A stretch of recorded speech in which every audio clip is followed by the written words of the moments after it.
September 17 నుంచి 16-17 వరకు పోషక వారోత్సవాలు ఉంటాయి. అందుకోసం మనము బలమైన ఆహారం తీసుకోవడానికి మనకు అందుబాటులో దొరికినవి, డబ్బులతో కూడినవి కావు, డబ్బులు ఖర్చు పెట్టి తెచ్చుకునేవి కావు, తక్కువ ధరలో ఎక్కువ పోషకాలు వచ్చేటట్టు మన అంగన్వాడి పిండి ఉంది కాబట్టి ఇప్పుడు ఆ పౌడర్ ని పిల్లలకు లడ్డు పరంగా చేయొచ్చు. అది తడిపి ఇట్లా లడ్డులాగా చేయొచ్చు, లేకపోతే ఇట్లా బిల్లలు ఇట్లా రొట్టెలాగా చేసేయచ్చు. తర్వాత మనకు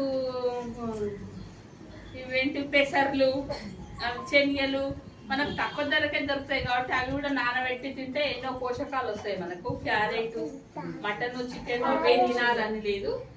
ఎగ్స్, పాలు, అంగన్వాడీలో గర్భిణీలకు, బాలంతలకు ఇప్పుడు పాలు, రోజు ఒక గుడ్డు, అన్నము, వాళ్ళకు సంపూర్ణ ఆహారము ఇంటికాడ తింటే అంత మనము వాళ్ళకి సరైన ఆహారం